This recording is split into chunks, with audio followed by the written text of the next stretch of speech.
Hello everyone, welcome back to my channel. इस video में हम लोग फंडामेंटल ड्यूटीज़ को कवर करेंगे। पार्ट 1, 2, 3 जो है वो ऑलरेडी चैनल पे अपलोड हो गया है, जिसमें हम लोग ने पंचायती राज को पढ़ा था और साथ ही साथ कॉन्स्टिट्यूशनल अमेंडमेंट को भी देखा था। कल का क्लासेस नहीं आ पाया, इसका कारण है पूरा वीडियो रिकॉर्ड होने के बाद भी वीडियो क्या हो गया, गलती से डिलीट हो गया। कल डीपीएसपी का वीडियो अपलोड होना था बट नहीं हो पाया।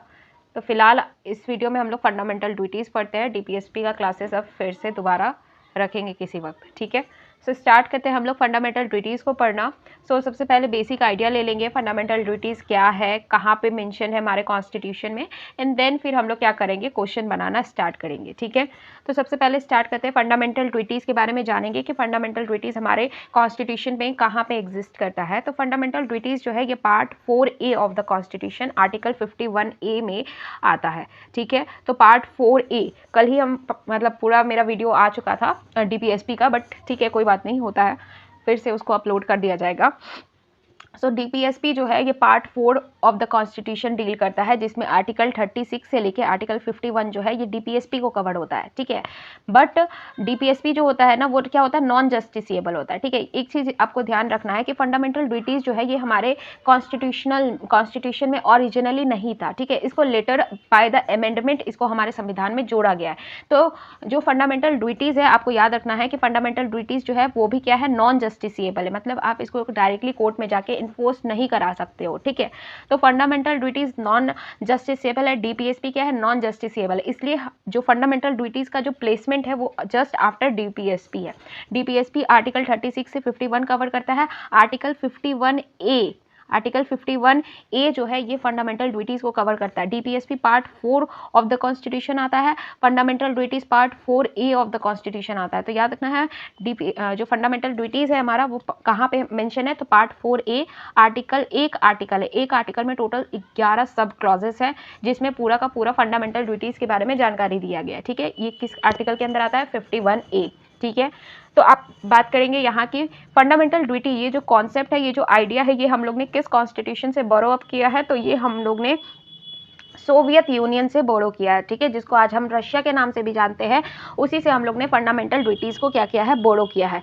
बहुत सारे कॉन्स्टिट्यूशन हैं जहाँ पे फंडामेंटल ड्यूटीज़ डायरेक्टली मेंशन नहीं है, बट कुछ कॉन्स्टिट्यूशन है जहाँ पे फंडामेंटल ड्यूटीज़ मेंशन है, ठीक है। अगर डेमोक्रेटिक कंट्रीज में देखें तो सिर्फ एक जापानीज कॉन्स्टिट्यूशन है जहाँ पे फंडामेंटल ड्यूटीज़ जो है वो स्पेसिफिकली कॉन्स्टिट्यूशन में मेंशन है, जैसे कि इंडिया का। बट ऑल सबको हटा के अगर बात करें तो हमारा जो फंडामेंटल ड्यूटी जितना कॉम्प्रिहेंसिव है, उतना किसी का फंडामेंटल ड्यूटी कॉम्प्रिहेंसिव तरीके से कॉन्स्टिट्यूशन यानी उनके संविधान में मेंशन नहीं है, ठीक है। तो 3 पॉइंट यहाँ से आपको हो गया। फंडामेंटल ड्यूटीज़ को हम लोगों ने इस्राइल सोवियत यूनियन से अडॉप्ट किया था। फंडामेंटल ड्यूटीज़ जो है ये हमारा पार्ट 4A आर्टिकल 51A में हमारा मेंशन है। याद रखना है कि फंडामेंटल ड्यूटीज़ जो है ये हमारा 42nd कॉन्स्टिट्यूशनल अमेंडमेंट एक्ट 1976 के तहत क्या किया गया था, ऐड किया गया था। 46 कॉन्स्टिट्यूशनल अमेंडमेंट एक्ट 1976 के तहत फंडामेंटल ड्यूटीज़ को ऐड किया गया था। तो फंडामेंटल ड्यूटीज़ का जो आइडिया है वो तो यूएसएसआर से आया था, बट इसको कौन क्या बोलते हैं, हमारे जो देश में टोटल 11 फंडामेंटल ड्यूटीज़ है, इसको प्रिपेयर कौन किया था कि क्या क्या होना चाहिए एज अ फंडामेंटल ड्यूटी। तो एक कमेटी का गठन हुआ था जिसका नाम है स्वर्ण सिंह कमेटी, ठीक है। तो याद रखना है स्वर्ण सिंह कमेटी जो है उसका गठन हुआ था, और स्वर्ण सिंह जो है उनको लीड कर रहे थे सरदार स्वर्ण सिंह। उन्होंने अपना रिकमेंडेशन 1976 में दिया, जिसको अमेंड कर दिया गया 42nd कॉन्स्टिट्यूशनल अमेंडमेंट एक्ट के तहत। तो याद रखना है कि फंडामेंटल ड्यूटीज़ का जो आइडिया है वो कहाँ से आया है, स्वर्ण सिंह कमेटी से आया। तो याद रखना है एक चीज़ इंपॉर्टेंट है, लोग स्वर्ण सिंह कमेटी के बारे में भी पढ़ते हैं बट ये पढ़ना भूल जाते हैं, इंपॉर्टेंट है ये कि जो स्वर्ण सिंह कमेटी ने रिकमेंडेशन दिया था, स्वर्ण सिंह कमेटी ने रिकमेंडेशन कितना दिया था, तो स्वर्ण सिंह कमेटी ने टोटल 10 रिकमेंडेशन दिया था। स्वर्ण सिंह कमेटी जो है, स्वर्ण सिंह कमेटी ने जो रिकमेंडेशन दिया था, उस रिकमेंडेशन से टोटल कितने फंडामेंटल ड्यूटीज़ को इनकॉर्पोरेट किया गया, तो याद रखना है कि टोटल 8 फंडामेंटल ड्यूटीज़ जो है वो स्वर्ण सिंह कमेटी का जो रिकमेंडेशन था उससे लिया गया था, ठीक है। बाकी तुम्हारा गवर्नमेंट के द्वारा 2 ऐड किया गया था। जब 42nd कॉन्स्टिट्यूशनल अमेंडमेंट एक्ट के तहत हमारा जो फंडामेंटल ड्यूटीज़ को ऐड किया गया था, उस दौरान टोटल 10 फंडामेंटल ड्यूटीज़ हुआ करते थे। तो एक फंडामेंटल ड्यूटीज़ कब ऐड हुआ है, तो 11th फंडामेंटल ड्यूटीज़ जो है वो 86 कॉन्स्टिट्यूशनल अमेंडमेंट एक्ट 2000 के तहत ऐड हुआ था, 2002 के तहत ऐड हुआ था, ठीक है। तो याद रखना, ये पॉइंट याद रखना है कि स्वर्ण सिंह कमेटी के रिकमेंडेशन पे हम लोग ने कितना फंडामेंटल ड्यूटीज़ को क्या किया था, अडॉप्ट किया था, तो 8 रिकमेंडेशन को क्या किया गया था, एक्सेप्ट किया गया था। ठीक है, यहाँ तक हो गया आपका बात। एक चीज़ याद रखना है, जैसे कि हमारा क्या होता है, फंडामेंटल राइट्स होता है, ठीक है, तो हमको क्या होता है, मौलिक अधिकार मिलता है, ठीक है। तो मौलिक अधिकार के साथ साथ हमारा क्या होता है, कुछ मौलिक कर्तव्य भी है। तो इस तरीके से जो हमारा फंडामेंटल ड्यूटीज़ है, फंडामेंटल राइट्स है एंड जो फंडामेंटल ड्यूटीज़ है, ये क्या है, कोरिलेटिव है और इनसेपरेबल है। ये लाइन कई बार क्या होता है, क्वेश्चन में दे देता है। मतलब अगर आप क्लेम कर रहे हो कि आपका कुछ अधिकार है, ठीक है, तो आपका अधिकार के साथ साथ आपके साथ क्या है, कर्तव्य भी है आपको अपने देश के प्रति, ठीक है। तो याद रखना है कि fundamental duties and fundamental rights both are correlative and inseparable in natures, ठीक है। नेक्स्ट आते हैं, क्या फंडामेंटल ड्यूटीज सभी नागरिकों के लिए अवेलेबल है, चाहे इंडियन हो या फिर फॉरेनर? नहीं भाई, फंडामेंटल ड्यूटीज जो है ये सिर्फ और सिर्फ इंडियन सिटीजन के लिए एप्लीकेबल है, फॉरेनर्स के लिए एप्लीकेबल नहीं है, ठीक है। आगे बढ़ते हैं। याद रखना है कि फंडामेंटल ड्यूटीज जो है ये इनजस्टिसिएबल है, फंडामेंटल ड्यूटी जो है वो नॉन जस्टिसिएबल है, ठीक है। अब कुछ फंडामेंटल ड्यूटीज देख लेंगे हम लोग, कुछ क्या टोटल 11 फंडामेंटल ड्यूटीज हम लोग देखेंगे, क्योंकि क्वेश्चन फंडामेंटल ड्यूटी से यहीं पे से आता है। पार्ट 4A आर्टिकल 51A जो है ये हमारा फंडामेंटल ड्यूटीज़ को कवर करता है, जिसमें बताया जाता है कि एक नागरिक, जो देश का नागरिक है, उसका क्या क्या कर्तव्य है अपने देश के प्रति, ठीक है। तो सबसे पहले आता है टू बाइड, तो ये याद रखना, ये फंडामेंटल, ये आर्टिकल 51 क्लॉज ए का सब क्लॉज ए है। तो सब क्लॉज ए क्या कहता है, तो ए कहता है to abide the constitution and respect the national flag and national anthems. तो हमारे जो संविधान है उसको रिस्पेक्ट करना है, साथ ही साथ हमारे जो नेशनल फ्लैग, नेशनल एंथम है, उनका हमको सम्मान करना है, ठीक है। तो याद रखना है, देखो इतना बड़ा बड़ा तो याद नहीं रहेगा, ठीक है, तो इसको छोटा कर देते हैं। तो याद रखना है, ए में क्या है, national flag and national anthem और कॉन्स्टिट्यूशन, ये सबका हमको क्या करना है, रेस्पेक्ट करना है। ये किस में आता है, fundamental duties article 51A sub clause A में आता है, ठीक है। बी में क्या कवर किया गया है, तो बी में कवर किया गया to cherish and follow the noble ideas with respect which inspired our national struggle for freedom, ठीक है। तो बेसिकली ऐसे याद रख लेना, इसका ट्रिक ऐसे याद रख लो कि जो बी पॉइंट है वो कवर करता है कि हमारे जो क्या बोलते हैं फ्रीडम फाइटर्स थे, उनके आइडिया को हमको क्या करना है, चेरिश करना है, संजोना है, और साथ ही साथ उनके आइडिया को हम लोग को फॉलो अप करना है, ठीक है। तो याद रखना है 2 नंबर पॉइंट क्या कहता है, सबसे पहला क्या क्या हो, हमारे नेशनल फ्लैग, नेशनल एंथम को रिस्पेक्ट करना है। सेकेंड पॉइंट क्या कहा कि हमारे जो फ्रीडम फाइटर्स है उनके नोबल आइडियाज़ को हमको चेरिश और फॉलो करना है, ठीक है। सी पॉइंट क्या कहता है, to protect the sovereignty, unity and integrity of India, ठीक है। हमें अपना जो यूनिटी है, इंटीग्रिटी और सोवरेनिटी है, इसको प्रोटेक्ट करना है, ठीक है। तो याद रखना है सी पॉइंट ये इसको डील करता है। नेक्स्ट आते हैं डी पॉइंट, क्या बोलता है, तो डी पॉइंट कहता है to defend the country and the render national service when called up do so, ठीक है। मतलब हमें जब हमारे देश को जब हमारी ज़रूरत होगी तो हम अपने देश के लिए खड़े होंगे। जैसे कि वॉर सिचुएशन होता है तो कई बार क्या होता है, देश के नागरिक, ठीक है, तो समझ रहे हो आप, तो वहाँ पे तो जो आर्टिकल 51A का सब क्लॉज डी है वो क्या कहता है कि हम अपने देश के लिए सर्विस को क्या करेंगे, सर्विस प्रोवाइड करेंगे जब हमारे देश को हमारी ज़रूरत पड़ेगी एज अ कॉमन सिटीजन्स, ठीक है। ई पॉइंट क्या कहता है, ई पॉइंट कहता है to promote the harmony and the spirit of common brotherhood among all the people of India. जितने भी हमारे लोग हैं उन लोगों के बीच में हम हार्मोनी, पीस, ब्रदरहुड ये सबको मेंटेन करेंगे। साथ ही साथ जो to renounce the practice derogatory to the dignity of women, जो महिलाओं की गरिमा को ठेस पहुंचाएगा, ऐसी जो भी प्रथाएं हैं, जो भी प्रैक्टिसेस है, उनका हम क्या करेंगे, त्याग करेंगे। तो ये किस में आता है, ये आता है हमारा article 51A clause sub clause E, ठीक है।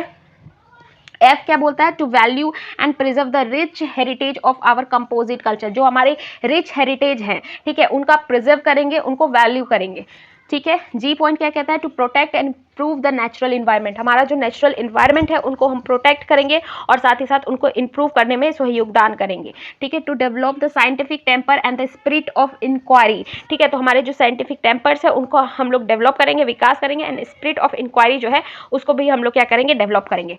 नेक्स्ट आई पॉइंट क्या कहता है, to safeguard the public property and to एड्यूर वॉयलेंस, ठीक है, वॉयलेंस को हम लोग क्या करेंगे, अबेंडन करेंगे, साथ ही साथ हमारे जो पब्लिक प्रॉपर्टीज है उनका हम सेफगार्ड करेंगे, ये आई पॉइंट कहता है। जे पॉइंट क्या कहता है, to strive towards excellence in all the sphere of individual and collective activities, ठीक है। तो जितने भी जो है उनके तरफ हम क्या करेंगे, सभी क्षेत्रों में क्या करेंगे, इंडिविजुअल का एक्सीलेंस होगा, साथ ही साथ तुम्हारा कलेक्टिव एक्टिविटीज में, ठीक है। जे हो गया। के पॉइंट जो है ये बात करता है सभी पेरेंट्स और गार्जियन को ये नेसेसरी है कि वो अपने बच्चों को क्या करें, अर्ली एजुकेशन प्रोवाइड करें at the age of 16 to 14 years के जो बच्चे हैं उनको एजुकेशन एज अ पेरेंट और गार्डियन आपको प्रोवाइड करना है ये अपॉर्चुनिटी। ये 86 कॉन्स्टिट्यूशनल अमेंडमेंट एक्ट 2002 के तहत जोड़ा गया था। ठीक है, अब फटाक से हम लोग एक एक करके सारा सब क्लॉज रिवाइज करते हैं। ठीक है, तो सबसे पहले बताओ ए पॉइंट में हम लोग ने क्या पढ़ा था। तो ए पॉइंट में national flag and national anthem और कॉन्स्टिट्यूशन, इसका हम क्या करेंगे, रिस्पेक्ट करेंगे। बी पॉइंट में हम लोग ने क्या बात किया, जो हमारे क्या बोलते हैं फ्रीडम फाइटर्स हैं, फ्रीडम फाइटर्स हैं, ठीक है, उनके नोबल आइडियाज को हम फॉलो करेंगे। ठीक है, सी पॉइंट क्या कहता है, सी पॉइंट कहता है सोवरेनिटी, इंटीग्रिटी और यूनिटी जो है इसको प्रमोट करेंगे। डी पॉइंट क्या कहता है, डी पॉइंट ब्रदरहुड का बात करता है। ठीक है, हार्मोनी का बात करता है, साथ ही साथ वुमेन के डिग्निटी का बात करता है। ई पॉइंट क्या बात करता है, ई पॉइंट बात करता है रिच हेरिटेज कल्चर जो है उसका वैल्यू करेंगे हम लोग, उसको इम्प्रूव करेंगे। एफ पॉइंट क्या कहता है, एफ पॉइंट कहता है कि हम क्या करेंगे, अपने नेचुरल इन्वायरमेंट को क्या करेंगे, नेचुरल इन्वायरमेंट को हम सेफगार्ड करेंगे, सॉरी नेचुरल इन्वायरमेंट को क्या करेंगे हम लोग, प्रोटेक्ट करेंगे और इम्प्रूव करेंगे। तो नेचुरल इन्वायरमेंट को प्रोटेक्ट करेंगे एंड इम्प्रूव करेंगे। जी पॉइंट क्या कहता है, तो जी पॉइंट कहता है हमारा कि कुछ गलती कर दी है क्या, अच्छा एक चीज छूट गया ना हमारा, गलती हो गया, सी हो गया ना। सी में हम लोग क्या करेंगे, अपना जो सोवरेनिटी है, इंटीग्रिटी है और यूनिटी का प्रमोट करेंगे। डी पॉइंट कहता है कि रेंडर देंगे, सर्विस देंगे, सर्विस प्रोवाइड करेंगे जब हमारी कंट्री को हमारा जरूरत होगा।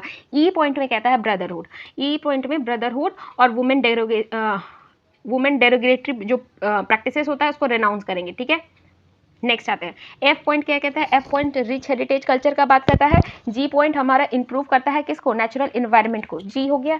एच पॉइंट किससे संबंधित है, तो एच पॉइंट संबंधित है साइंटिफिक टेम्पर को, साइंटिफिक टेम्पर को। ठीक है, एच आई पॉइंट किससे संबंधित है, तो आई पॉइंट हम सेफगार्ड करेंगे क्या, पब्लिक प्रॉपर्टी को एंड एडज्यूर करेंगे वायलेंस को। ठीक है, आई हो गया। जे पॉइंट किससे संबंधित है, जे पॉइंट संबंधित है एक्सीलेंस इन ऑल स्फीयर, ठीक है, ऑफ द इंडिविजुअल। जे हो गया। के पॉइंट 6 से लेके 14 एज तक के जो बच्चे हैं उसमें पेरेंट्स हो या गार्जियन हो उनको जो एजुकेशन है वो प्रोवाइड करना है। ये 86 कॉन्स्टिट्यूशनल अमेंडमेंट एक्ट 2002 के तहत जोड़ा गया था। ठीक है, तो ये हमारा पूरा का पूरा क्या हो गया, फंडामेंटल ड्यूटीज कवर हो गया। एक चीज हम इसमें मेंशन करते हैं जो कि यहाँ पे नहीं लिखा हुआ है, ये देख लो। ठीक है, 1999 में याद रख लेना, 1999 में क्या हुआ था, वर्मा कमेटी बैठाया गया था, Verma committee. Basically Verma committee इसलिए लाया गया था, 2-3 कारण से लाया गया था, बट हम लोग फंडामेंटल ड्यूटीज पर है तो हम यहाँ पे यही चीज़ देखेंगे फंडामेंटल ड्यूटीज के माध्यम से। तो वर्मा कमेटी 1999 में लाया गया था, जिसका मेन एम था कि जो हमारा फंडामेंटल ड्यूटीज है क्या उसको लीगली इन्फोर्सेबल के लिए कोई कानून उन्हें एग्जिस्ट कर रहा है कि नहीं कर रहा है, ये देखने के लिए तुम्हारा वर्मा कमेटी को लाया गया था। ठीक है, अब एक एक करके सारा हम लोग क्वेश्चन करेंगे फंडामेंटल ड्यूटीज का। ठीक है, नेक्स्ट स्टार्ट करते हैं एक एक करके क्वेश्चन। सबसे पहला क्वेश्चन देखो यूपीएससी का, ये 2017 में आया हुआ है। बात करते हैं, which of the following statement is true, कौन सा स्टेटमेंट क्या है हमारा ट्रू है फंडामेंटल ड्यूटीज को लेके। ठीक है, a legislative process has been provide a enforceable this duty, क्या कोई लेजिस्लेशन प्रोसेस है जो इन्फोर्स करता है इस ड्यूटीज को, तो नहीं। They are correlative to the legal duties, ठीक है, तो को रिलेटिव है लीगल ड्यूटीज से, तो नहीं, ये हमारा क्या हो जाएगा, नहीं हो जाएगा। ठीक है, ये हमारा एक तो इन्फोर्सेबल नहीं है, ठीक है, तो फंडामेंटल ड्यूटीज क्या हमारा इन्फोर्सेबल है, नहीं। दूसरा, ये को रिलेटिव है किससे, को रिलेटिव है तुम्हारा फंडामेंटल राइट से रिलेटिव है। ठीक है, तो हमारा neither one neither two correct हो जाएगा। ठीक है, आगे बढ़ते हैं। सॉरी हैंग कर गया क्या, देखो फंडामेंटल, एक मिनट, देखो फंडामेंटल ड्यूटीज जो है ये 51A पार्ट 4A में आता है कॉन्स्टिट्यूशन के 42nd कॉन्स्टिट्यूशनल अमेंडमेंट एक्ट के तहत स्वर्ण सिंह कमेटी के रिकमेंडेशन पे जोड़ा गया था। फंडामेंटल ड्यूटीज जो है ये जस्टिसेबल नहीं है, इसलिए कोई लीगल सैंक्शन नहीं है behind to enforce this duties are not enforceable in court. ठीक है, इसलिए पहला करेक्ट इनकरेक्ट हो गया। दूसरा, फंडामेंटल ड्यूटीज जो है ये को रिलेटिव विथ लीगल ड्यूटीज नहीं है। ठीक है, नेक्स्ट आते हैं। The prohibitions related to fundamental duties in the Constitution of India was added with the recommendation of Balwant Rai Mehta committee, Panchayati Raj से संबंधित है। ठीक है, जबकि स्वर्ण सिंह कमेटी जो है ये हमारा फंडामेंटल ड्यूटी से संबंधित है। ठीक है, नेक्स्ट आते हैं।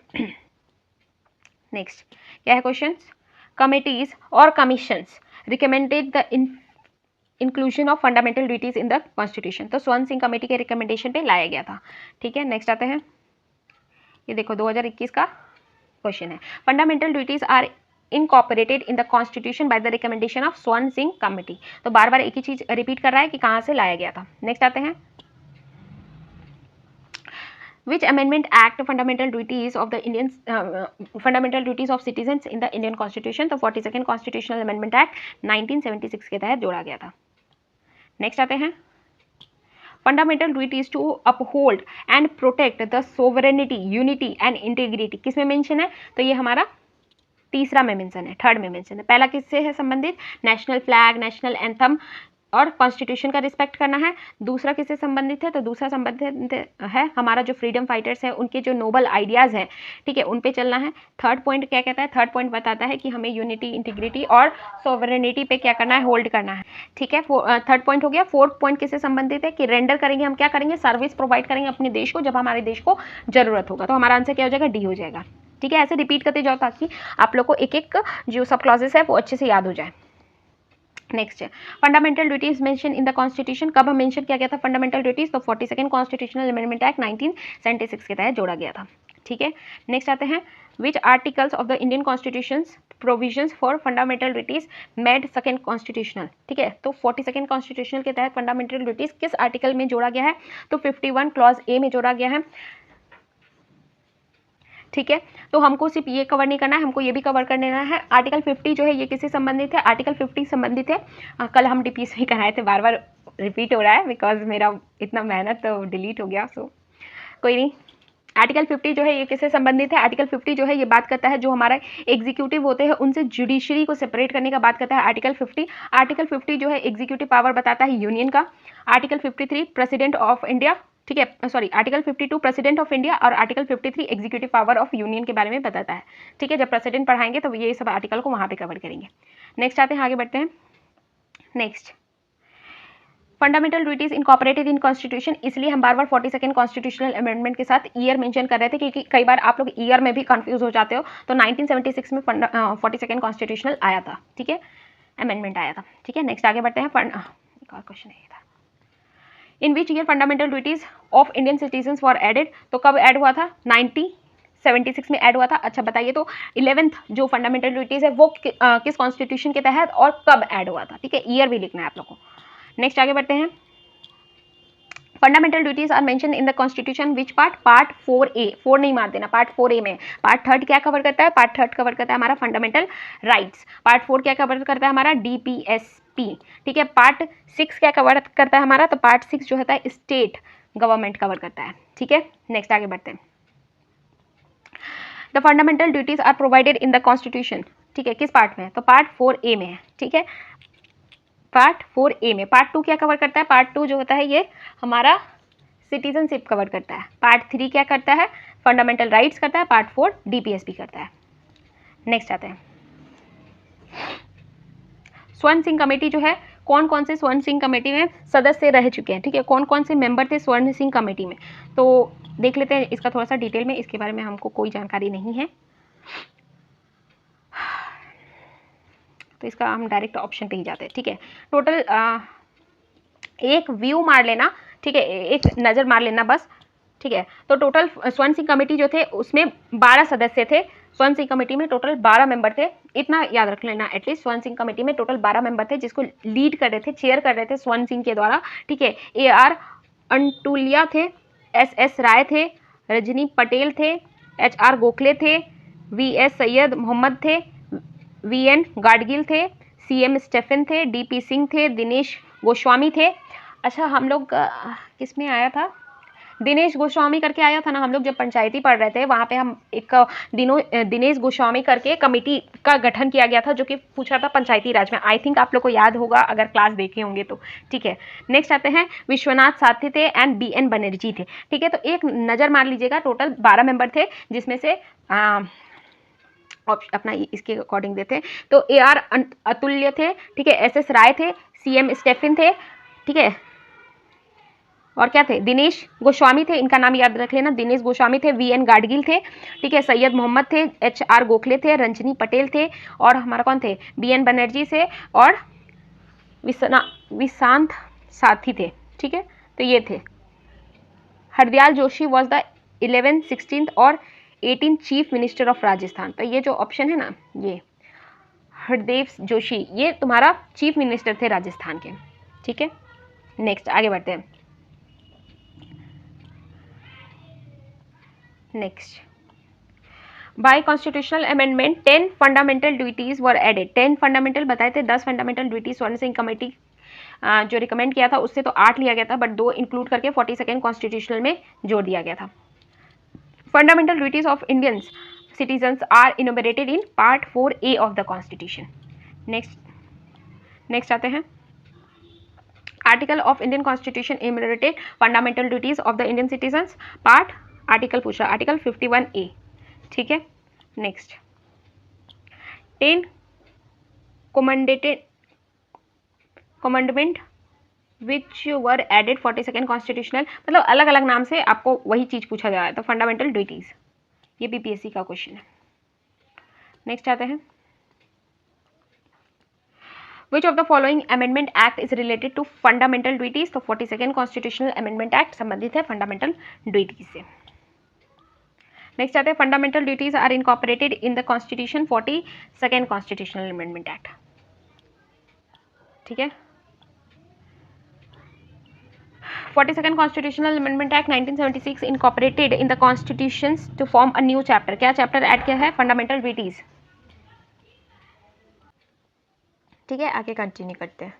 Next, which of the following statement regarding the fundamental duties is not correct. तो फंडामेंटल ड्यूटीज के रिगार्डिंग कौन सा करेक्ट नहीं है? They can be enforce by writ, नहीं, फंडामेंटल ड्यूटीज क्या है? इन्फोर्सेबल नहीं है, तो पहला तो यही हमारा क्या हो गया? फॉल्स हो गया। दे can be promoted only by the constitutional method, they can be promoted only by the constitutional method, definitely true, ठीक है। They can be used for interpreting ambiguity status, ठीक है, true. The performance of any particular duties comes within the spheres of the constitutional law which court has to be decided, ठीक है। तो हमारा क्या हो जाएगा? ए आंसर हो जाएगा, ठीक है। कोई भी पर्टिकुलर अगर हमें ड्यूटी को इन्फोर्स करना है तो पार्लियामेंट जो कानून बनाएगी उसी के अकॉर्डिंग उसको इन्फोर्स किया जाएगा। बहुत सारे कानून भी है, जैसे कि अगर हमको फॉरेस्ट कोई प्रिजर्व नहीं कर रहा है, इन्वायरमेंट में वाइल्ड लाइफ को किल कर रहा है, एनिमल्स को किल कर रहा है, तो वाइल्ड लाइफ प्रोटेक्शन एक्ट 1972 के तहत उस पर केस किया जा सकता है, ठीक है। कोई अगर अनटचेबिलिटीज़ को फॉलो कर रहा है, ठीक है, महिलाओं का डेरोगेटरी को लेके बात कर रहा है, या फिर नेशनल फ्लैग्स वगैरह को क्या कर रहा है? इम्पैक्ट कर रहा है, तो वो कहीं ना कहीं prevention of insult of national flag या फिर नेशनल ऑनर एक्ट जो है 1971 का, उसके तहत आता है। तो इस तरीके से कानून जो पार्लियामेंट बनाता है उसके माध्यम से फंडामेंटल ड्यूटीज़ को फिर इन्फोर्स किया जाता है, बट डायरेक्टली इन्फोर्सेबल नहीं होता है फंडामेंटल ड्यूटी, ठीक है। Next, under the constitutions of India which of the following is not fundamental duties. तो कौन सा फंडामेंटल ड्यूटी नहीं है? To vote in general election. तो याद रखना है, जनरल इलेक्शन में वोट करना ये हमारा फंडामेंटल ड्यूटीज नहीं है, ठीक है, ये हमारा लीगल ड्यूटीज है, फंडामेंटल ड्यूटीज नहीं है। To develop the scientific temper, ये हमारा कौन से पार्ट में आता है? जे वाले में आता है, जे वाले में आता है ना, नहीं, वो एक्सीलेंस वाला है, जे हमारा एक्सीलेंस वाला है। तो जे के पहले आ जाता है हमारा कौन सा? पब्लिक प्रॉपर्टी वाला, और उससे पहले आ जाता है साइंटिफिक टेम्पर, ठीक है। तो सेफगार्ड द प्रॉपर्टी, तो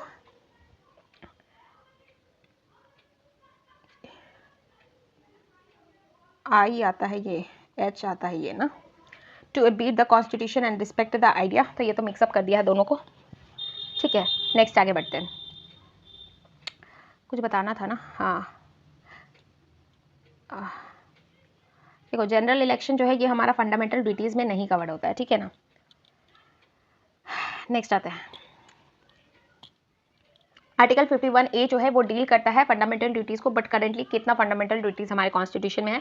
तो 11 फंडामेंटल ड्यूटीज हमारे कॉन्स्टिट्यूशन में है, ठीक है। To abide and respect under the, ये एक सेकेंड भाई, पेन तो सेलेक्ट नहीं हो रहा, हाँ, the word to abide and respect under the prohibition of article 51 of the constitution concentrated to, ठीक है। तो किससे कंसंट्रेटेड है ये? तो हमें कॉन्स्टिट्यूशन का क्या करना है? रिस्पेक्ट करना है और अबाइड करना है, ठीक है। नेक्स्ट आते हैं, तो देखो किस टाइप से क्वेश्चन आया हुआ है, तो आपको एक एक ड्यूटीज को विथ देयर सब क्लॉजेस आपको याद होना चाहिए, ठीक है। नेक्स्ट आते हैं, देखो ये बीपीएससी का क्वेश्चन है, पुराना है बट स्टिल बीपीएससी का है तो सही। फंडामेंटल ड्यूटीज इन इंडिया इससे संबंधित है, ठीक है। Separation of judiciary from executive, ये हम स्टार्टिंग में ही बताए थे, ये आर्टिकल 50 के अंदर आता है और ये डीबीएसपी का पार्ट है। To value and preserve the rich heritage of our composite culture, ठीक है। तो ये हमारा क्या आ जाता है, ये हमारा फंडामेंटल ड्यूटीज़ है और फंडामेंटल ड्यूटीज़ है और ये किसके अंदर आता है, तो ये हमारा आता है आर्टिकल 51 क्लॉज ए सब क्लॉज ई एफ में आता है ये हमारा, ठीक है। फ्री एंड कंपलसरी एजुकेशन जो है ये हमारा क्या है, ये हमारा फंडामेंटल राइट्स है। नेक्स्ट आते हैं टू एबलिश द अनटचेबिलिटी, ये भी हमारा फंडामेंटल राइट है, ये आर्टिकल 21 ए में आता है और ये आर्टिकल 17 आता है। नेक्स्ट आगे बढ़ते हैं। Fundamental duties of citizen does not include, तो कौन सा फंडामेंटल सिटीजन का जो है वो इंक्लूड नहीं है। To protect and improve the natural environment, ये है किस में आता है, एफ बोले थे ना, जी में आता है, ठीक है। नेक्स्ट आते हैं to cherish and follow the noble idea, ये किस में आता है, बी में आता है, ठीक है। तो ये भी हमारा फंडामेंटल ड्यूटीज है, कौन सा नहीं है पूछ रहा है, ठीक है। To strive toward the abolish of untouchability, ये तुम्हारा आर्टिकल 17 है जो कि फंडामेंटल ड्यूटीज नहीं फंडामेंटल राइट है। To develop the scientific temper and human spirit inquiry जो है ये किस में आता है, ये हमारा जी हो गया था ना, एच में आता है ये हमारा, ठीक है।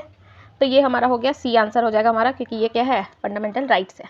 नेक्स्ट आते हैं, which of the followings is not part of fundamental duties, again फिर देखिए, तो इसमें आपको फंडामेंटल ड्यूटीज में कुछ नहीं करना है, जितना भी जो सब क्लॉजेस था वो उसको एकदम सब क्लॉजेस लाइन बाय लाइन आपको याद होना चाहिए, इस चैप्टर में कुछ भी नहीं है, ठीक है। नेक्स्ट कौन सा नहीं पार्ट है, to defend the country and render the service, ये डी वाले पॉइंट में आए थे। Value and preserve the rich heritage करता है, ये एफ वाले पार्ट में आया था, ई एफ में आया था, ठीक है। To help the organize of village panchayat, ये आर्टिकल 40 है जो कि डीपीएसपी का पार्ट है, ठीक है। To safeguard public property and to एड्योर द वायलेंस, ये हमारा किस में आया था, एड्योर द वायलेंस आया था हमारा आई में, ठीक है। तो हमारा आंसर क्या हो जाएगा, सी हो जाएगा। अगर थोड़ा सा भी वीडियो आप लोग को अच्छा लग रहा होगा, ठीक है, मेरा एफर्ट दिख रहा होगा, तो आप प्लीज़ लाइक करें, शेयर करें एंड कमेंट करें, स्पेशली कमेंट करें। अगर सब्सक्राइब नहीं भी करते हो तो एटलीस्ट कमेंट करो, तो लगेगा कि कोई पर्सन कोई स्टूडेंट जो है वो जुड़ा हुआ है, ठीक है। सो कंटिन्यू करते हैं, आगे बढ़ते हैं। Which of the following duties has been prescribed by the Indian Constitution as fundamental duties, ठीक है। तो कौन सा फंडामेंटल ड्यूटीज है, बेसिकली यही बात कर रहा है। टू डिफेंड द कंट्री, ये है। टू पे द इनकम टैक्स, बताए आपको जो स्वर्ण सिंह कमेटी था उसमें रिकमेंडेशन दिया गया था कि इनकम टैक्स जो पे किया जाता है इसको भी एज अ फंडामेंटल ड्यूटीज रखा जाए, बट सरकार ने उस समय नहीं रखा इसको, ठीक है। तो ये हमारा फंडामेंटल ड्यूटीज में नहीं आता है। To preserve the rich heritage of our composite culture, ये हमारा फंडामेंटल ड्यूटीज है। To safeguard the public properties, ये भी हमारा फंडामेंटल ड्यूटीज है। तो कौन सा नहीं है भाई, 2 वाला नहीं है, क्या पूछा है, कौन सा है, तो 1, 3 और 4 हमारा आंसर हो जाएगा। क्या हो जाएगा, 1, 3, 4 हमारा आंसर हो जाएगा। तो डी जो है ये हमारा आंसर हो जाएगा। नेक्स्ट आगे बढ़ते हैं। ये जरूर आईएएस का हमको लग ही रहा था क्योंकि इतना बड़ा क्वेश्चन दिया है। क्या बोल रहा है, विच of the following amongst the fundamental duties of citizen laying down in the constitution, मतलब फिर से अगेन ये तुम्हारा फंडामेंटल ड्यूटीज ही पूछ रहा है। To preserve the rich heritage cultures, rich heritage ये बताओ किस में आता है, ये हमारा एफ में आता है। To protect the weaker sections from the social injustice, ये पॉइंट हमारा नहीं आता है फंडामेंटल ड्यूटीज में, ठीक है। नेक्स्ट आते हैं to develop the scientific temper and the spirit, ये हमारा फंडामेंटल ड्यूटीज में आता है, एच पॉइंट में, ठीक है। नेक्स्ट आते हैं strive the toward the excellence in all sphere, ये हमारा जे पॉइंट में आता है। तो हमारा फंडामेंटल ड्यूटीज 2 नहीं है, बाकी सारा फंडामेंटल ड्यूटीज है। 2 यहाँ पे भी है, 2 यहाँ पे भी है, यहाँ पे भी है, इसमें नहीं है, सी में नहीं है। तो हमारा आंसर क्या हो जाएगा, सी हो जाएगा, ठीक है। नेक्स्ट आगे बढ़ते हैं। So protection of which of among the following is fundamental duty of Indian citizens, ठीक है। तो कौन सा जो है ये तुम्हारा इंडियन सिटीजन्स का फंडामेंटल ड्यूटीज है। विलेज पंचायत नहीं है भाई। नेशनल फ्लैग,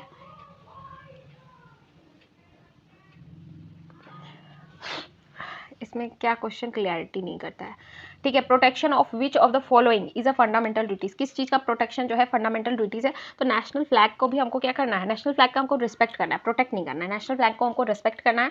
वाइल्ड लाइफ को हम लोग को क्या करना है, वाइल्ड लाइफ, इन्वायरमेंट, फॉरेस्ट, इसको हमको क्या करना है, प्रोटेक्ट करना है।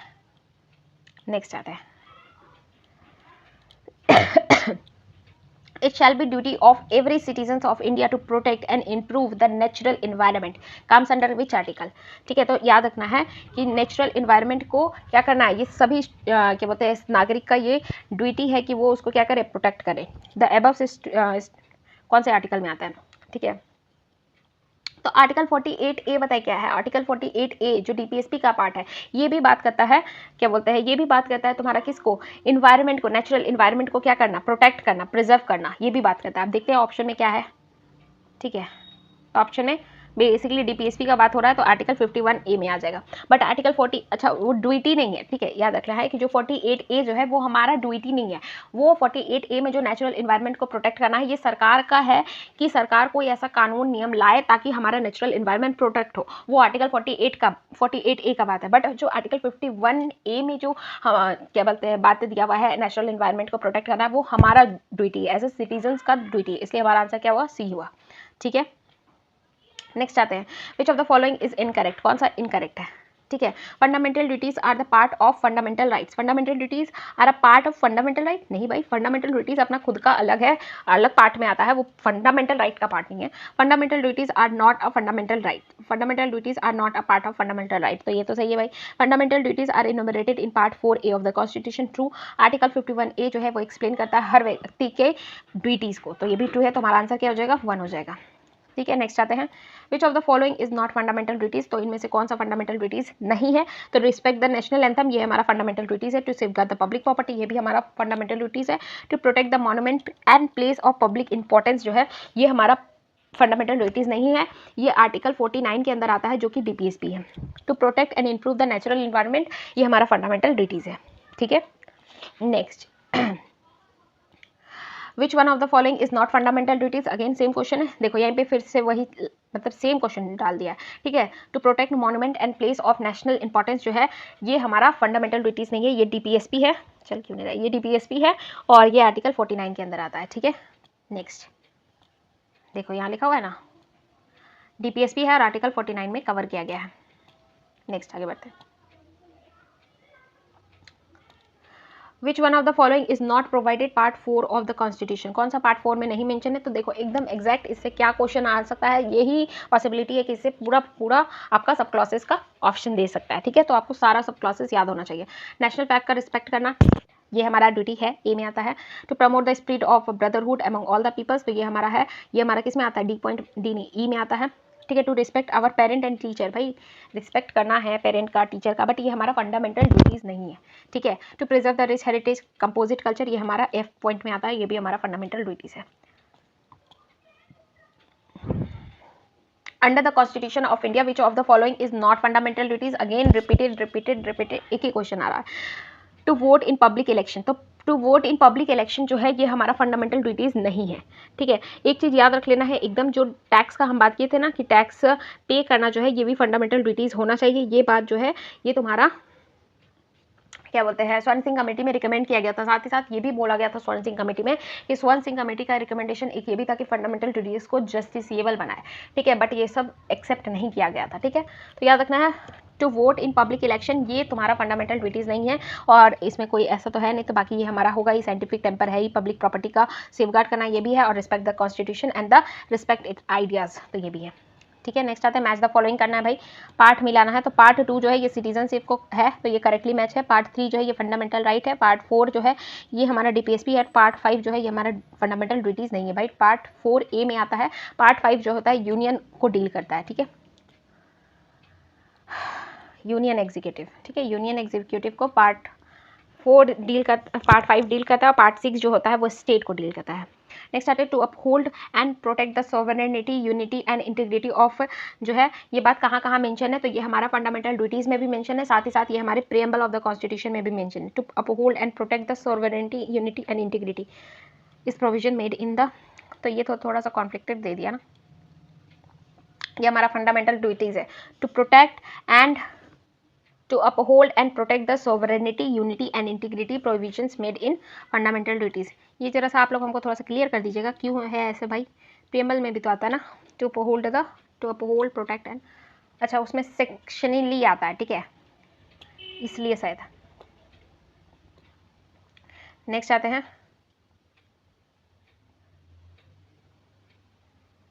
क्या बात कर रहे हैं, नेक्स्ट वाला क्वेश्चन देख लेते हैं। How many fundamental duties are there in constitution, total अभी करंट कितना है, 11 है। ठीक है, नेक्स्ट आते हैं, मैच करना है इसमें। ओके चलो हम लोग मैच करने के लिए रेडी हैं। ठीक है, जैसे to foster respect for national law, to foster to respect for national law जो है ये आर्टिकल 51 में आता है। तो आर्टिकल 51 जो हो जाएगा ये हमारा इसका आंसर हो जाएगा।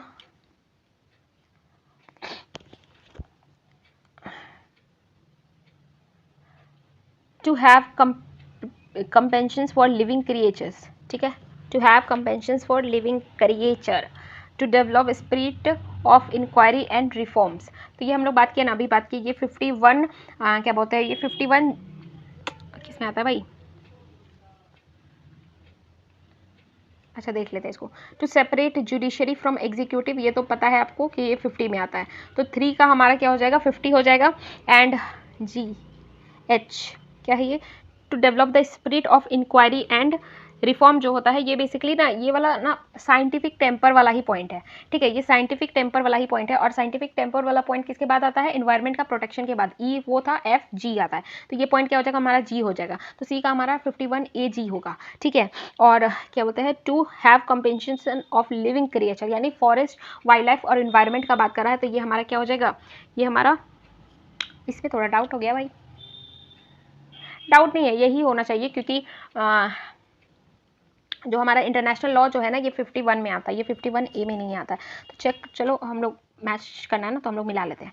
हमारा क्या आ रहा है, डी हम लोग कितना है, श्योर है डी का क्या होगा, 50 होगा। तो डी का 3 तो यहाँ पे एक ही वो दिख रहा है, तो हमारा डायरेक्ट आंसर तो यही हो जाएगा।